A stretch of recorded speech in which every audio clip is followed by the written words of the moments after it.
سلام دوستان، خوش اومدیم به این ویدیو. داخل این ویدیو امروز اومدیم که بهتون آموزش بدیم که چطوری پک بریزید و داخل بدواردز و چیزای دیگه ازش استفاده کنید. امیدوارم از این ویدیو خوشتون بیاد. بریم سراغ ویدیو. لیتس گو. خب دوستان، شما روی تیلانچرتون کلیک راست میکنید. وقتی کلیک راست کردید وارد همچین منوی میشید، خب که کلی فایل هست توش یا همون فولدر.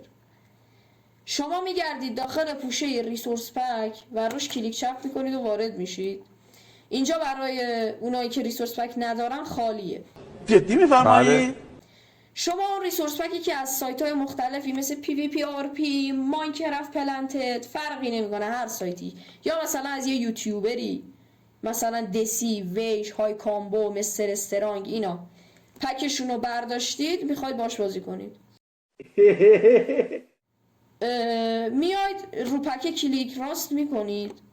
اگه میخواید رو دسکتاپتون بمونه کپی میزنید. اگه بخواید نمونه و کلن هرچی هست انتقال بره روی فولدر ریسورس پک کلش، یعنی رو دسکتاپ نمونه، کاتو میزنم. اونو من کاتو میزنم که برای نمونه. میاد اینجا کنترل وی، این دوتا رو با هم میزنید، کنترل وی. اینو که بزنید اینجا اگه دقت کنید میاد، یعنی پکه براتون میاد و شما به راحتی میتونید برید داخل بدواردز و پک رو سلکت کنید به همین راحتی. الان میریم داخل بدواردز بهتون نشون میدم. خب دوستان، شما وقتی اومدید داخل ورد یا سرورتون روی پاوز میزنید، همون که منوی بازیتون رو پاوز میکنه. میرید داخل آپشن ریسورس پک.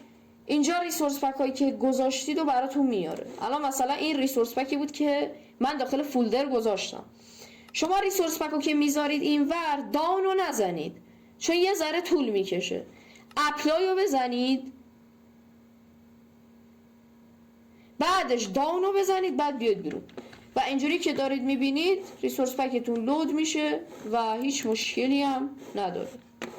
خب دوستان، امیدوارم آموزش به دردتون خورده باشه. لایک و کامنت و سابسکرایب فراموش نشه. تا ویدیو بعدی، خدا نگهدار. بای بای.